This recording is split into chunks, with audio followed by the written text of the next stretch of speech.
workshop of TensorFlow? No? Everything has gone? Okay. So next, we have Nelson. He works at Ustwo. He does some crazy mobile stuff. So on with it. Hello. So first things first, do you mind coming here? You, yes.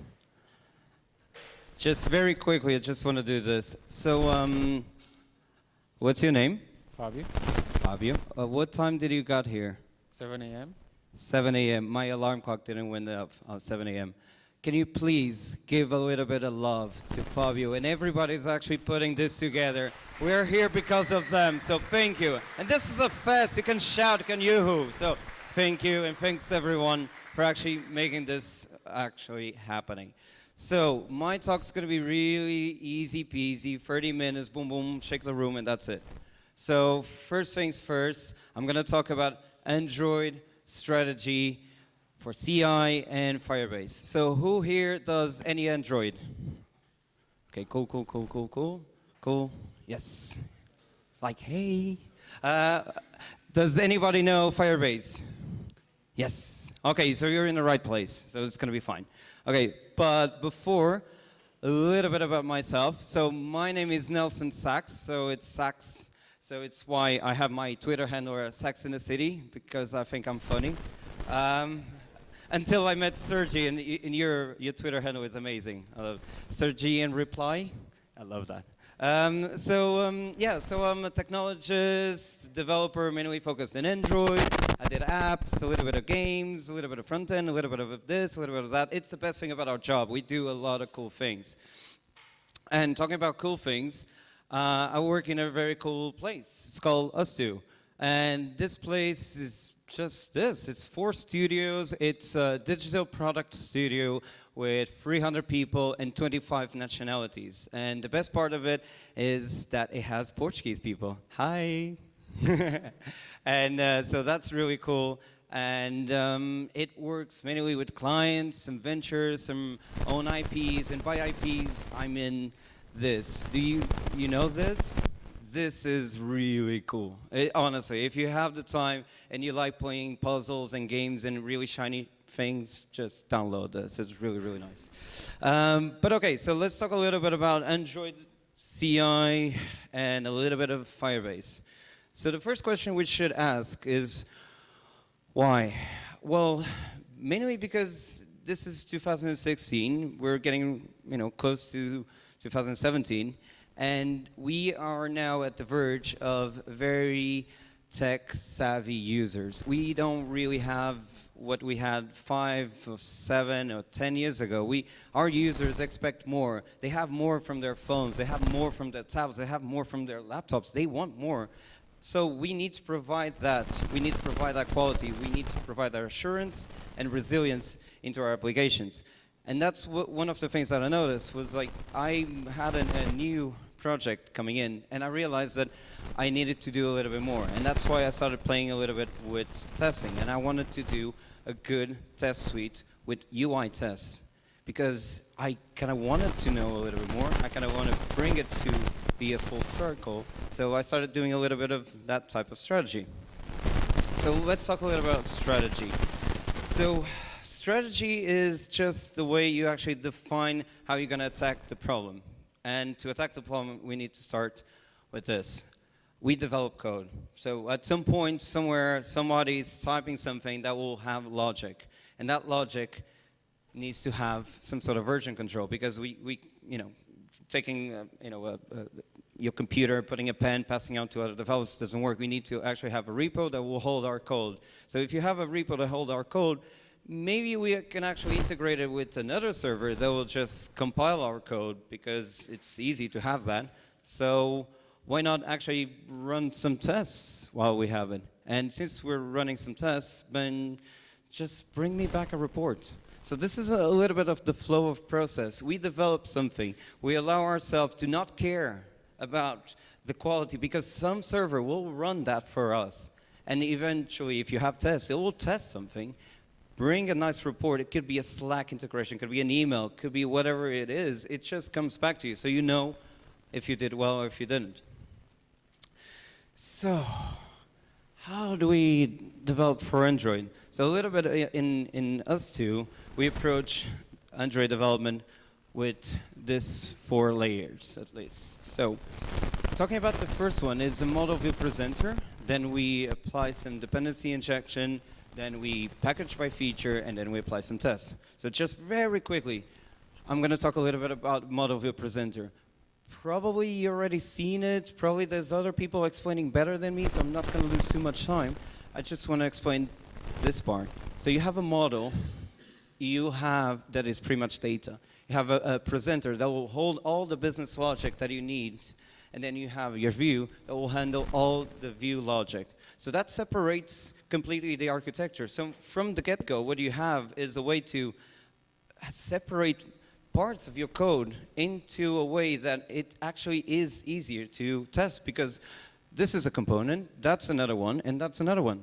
So if we actually analyze, the model just cares about passing the data to the presenter. The presenter will tackle the inputs and outputs, and then from there, you just have a view that will render the data.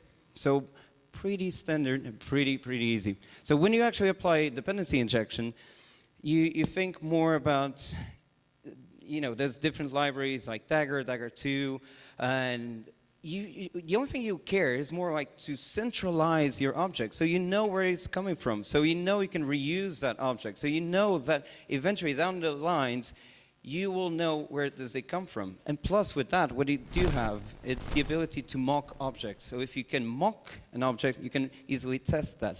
So that you get for free. Package by feature. Our users use our apps because of one thing. It has features. So put features in, organized by features. So it's kind of neat. You just go for the feature, you know that it's there. You look for the class, and that's that. Plus, if you want to do a little bit more, you can separate by models. So for free, you already have, every single time you open an Android project, you have the app model. So why not actually have, a service model? And that will connect to the backend. And once again, it's decoupled. It's not the app itself, it's the part of the service that actually communicates with the backend that will pass on the data from the model. Again, another way to separate your concerns. And next, we apply tests. If we have a presenter that is pure Java, so it doesn't have any Android, in it, you can actually just have JUnit tests quickly being applied to it, because you don't depend on the architecture, you don't depend on the SDK to actually implicitly test it. If you want to do some UI tests, well, there's already nice frameworks from Google that allow us to do that, so we can just run a couple of espresso tests. So that's pretty much in a nutshell our architecture. So now we can pass on to continuous integration. So pretty much, I think everybody knows a little bit how continuous integration works. If not, then I have a scheme. So once again, you develop, you commit some code, there will be a CI that will be able to trigger your build, and then from there, apply some tests, and then bring it back the result. So you know that you don't think about it, you have 24/7 coverage. Something in the background will run whatever you're trying to run, try to build it, and then bring back some information. So that's pretty neat. The only hard part is to choose one, because I don't know about you, but I started looking at it. There's tons of it. There's like CodeShip, there's Jenkins, there's Circle CI, there's TeamCity. There's a lot of options. So for me, what is important is to realize that each project is its own project. So you need to realize what is your project. Maybe you don't need to use this solution. Maybe you just need to do step by step and analyze what you actually need. So in my case, what I needed to do was I needed to have an easy to set up. I needed to have a continuous integration server that will work in my advantage. And since I'm using GitHub, then I want something that is easy to plug into it and connect, and that's it. I want something that's free because I'm cheap. And I want something that runs UI tests. I want to have like the best of those free parts. So from that and from actually searching, I come up with this solution. I'm not advocating this is the best solution for a CI. I'm just saying this works for me. Maybe it doesn't work for you, but for what I wanted, this is it. It actually is easy to set up. You can even put it on GitHub saying, oh, my branch won't merge until the CI actually works and it's fine. You won't be able to, have any other way to emulate tests with Espresso if you don't have an emulator running in your CI. I have that in Circle CI. And also, cheap to maintain. If you ever play with Jenkins, you know, it's hard. You need to go there. You need to do the maintenance. You need to clean up. You're laughing, but it's hard, And then it's contained builds. Every single build has a build script. So that is so powerful. Imagine you place something in a server somewhere, you don't care where it is, that just says build this according to my features, and even if you break it, you can go back and pick another artifact from a previous build. So if any point somebody wants to check your app, somebody wants to verify it actually works, you can go to previous builds and just grab that artifact. So very easily, we can set up a little bit of this, a little bit of code into the screen. So here we have the initial setup for Circle CI. If you don't want to implement a YAML file, because Circle CI works with YAML file, you can actually have it for free. Without that, it will run the defaults. The problem was I wanted to have a little bit of a setup because I want to know exactly what I'm putting into my builds. So here, what you do have, it's nothing more than a little bit of a script that will run into this container in Circle CI that will just, in this case, download all the dependencies that I need for Android. In this case, it's just an example how easily you can actually just get the Android 24 SDK. In this one, it's where you actually start your emulator, you bring it up, you wait for it to be available, and when it is, there you go, Gradle, connect, Android, and test. So this is it. You connect to a server somewhere, you have it running, it will wait and boot up an emulator and then bring back your tests. So yay, I'm gonna drink water.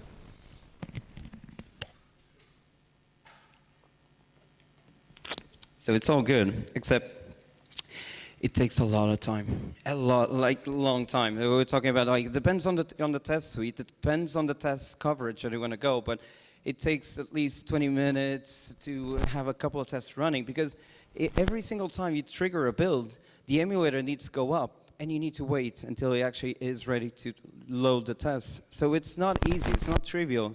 So it's a little bit time consuming. If you're actually pushing 8, 9 commits a day, imagine that you will just have builds after a few hours. You don't want that. You want to have a little bit more, a better improvement. We need to use the tools that allow us to do an easier job because the best that we can do is provide, again, to our users the best quality of apps, but at the same time, make it easier on ourselves. Our life is already complicated enough. We shouldn't get the job to actually complicate it even more. So use what you have in your hands. So that's when I started discovering Firebase. So this Firebase cloud-based solution of any type of things, it has so many things right now. But the only thing I care was this.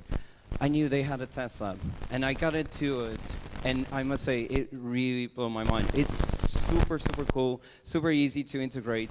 You'll have generated detailed reports, you have hundreds of devices configuration, and plus real devices. What this means is that from your Circle CI server, you can have a little bit of a build being built, but from a test lab, you can actually say, oh, can I have a Nexus 5 in portrait mode? Can I have a Samsung? Can I have a Sony? Because sometimes you don't have access to those devices.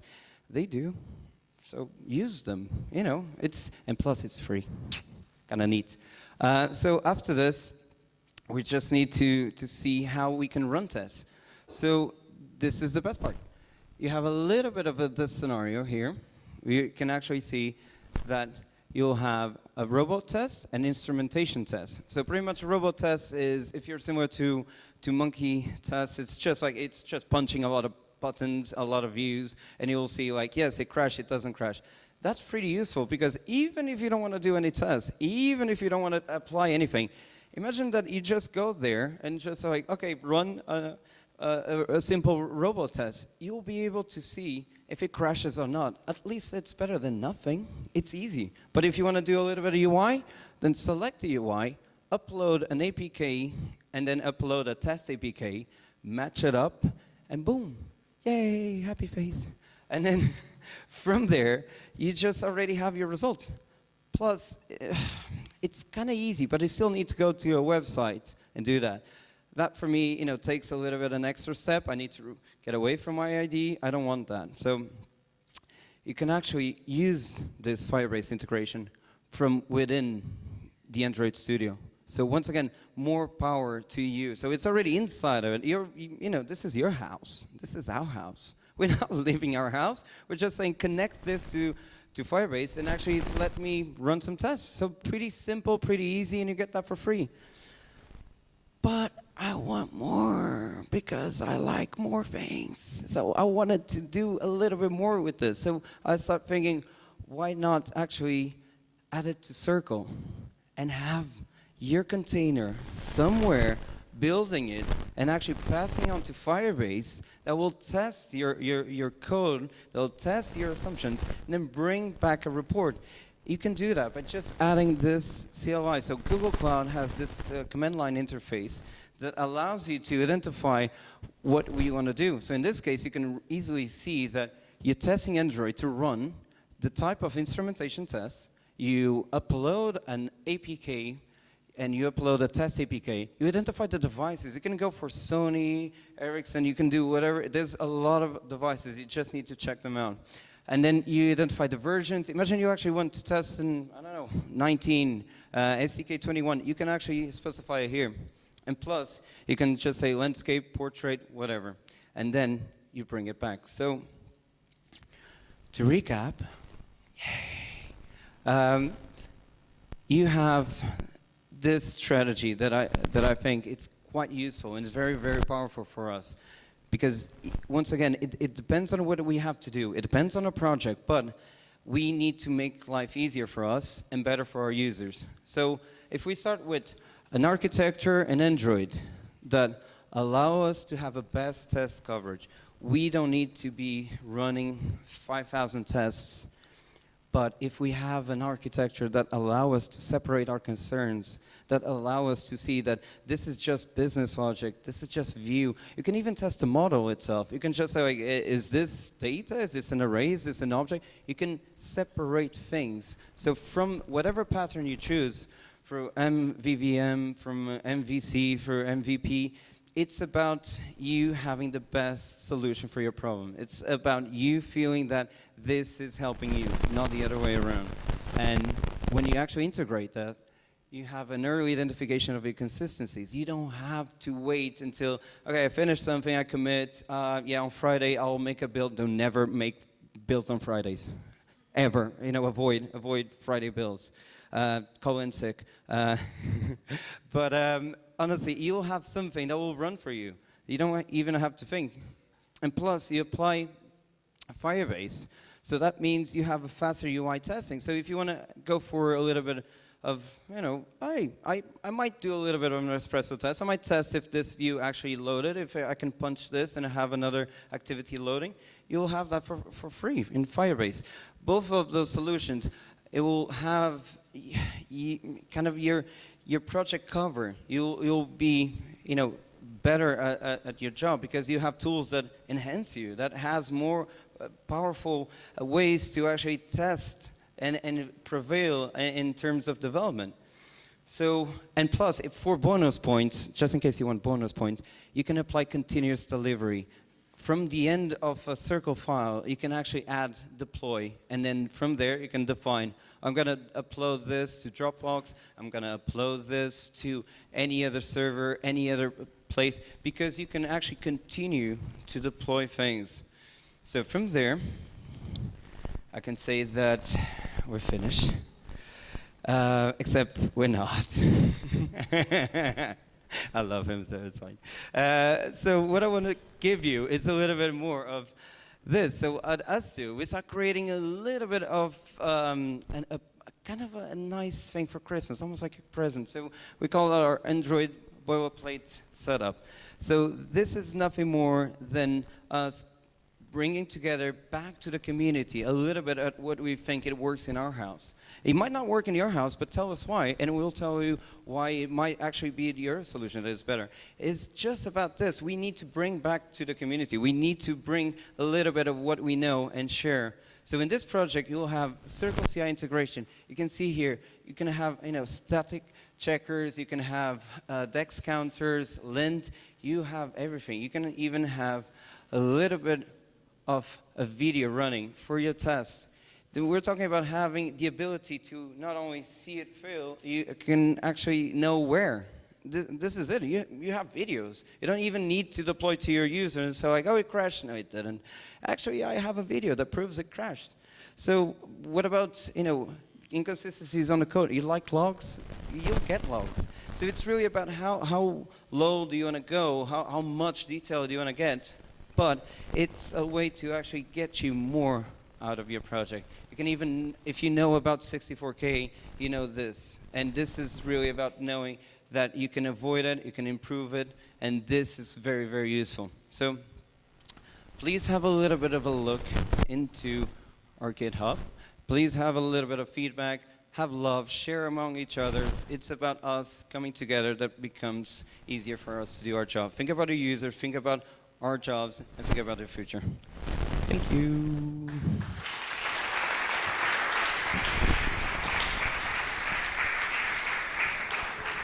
Some questions?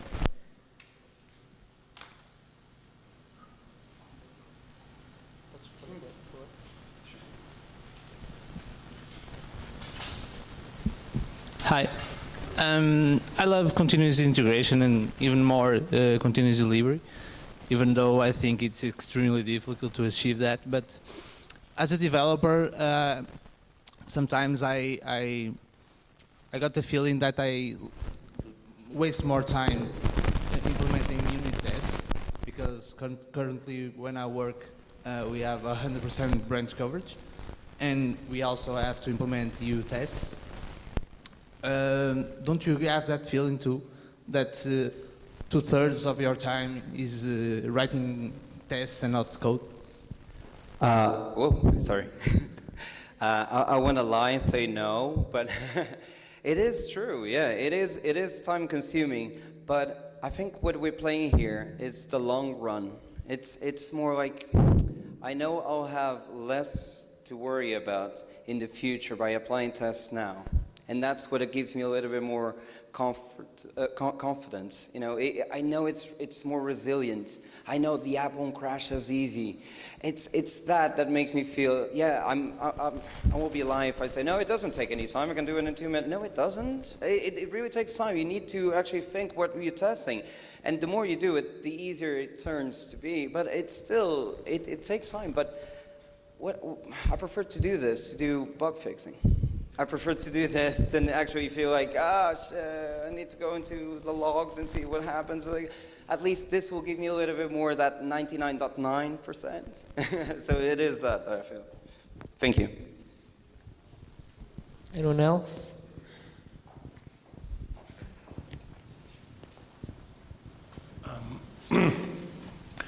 We have a similar structure than yours, but just the question, you had the problem. We found that we had to move the instrumental test outside, like launch as a secondary task, not stopping the build, because we have a lot of problems with flaky test and UI. Did you found this? Yeah. Easy answer, yes. No, it is that. I think that's one of the things that first you learn the hard way, and I think, yeah. And then the second part is that is why I decided to really talk a little bit about the architecture. Because the more you separate things, the easier it is to pinpoint and say, oh, it was here. And sometimes it's really about having a little bit of that, separate your tasks, have another platform as a service running something. So it allows you to get a little bit more out of your system and helps you perform better. Yeah. Anyone else?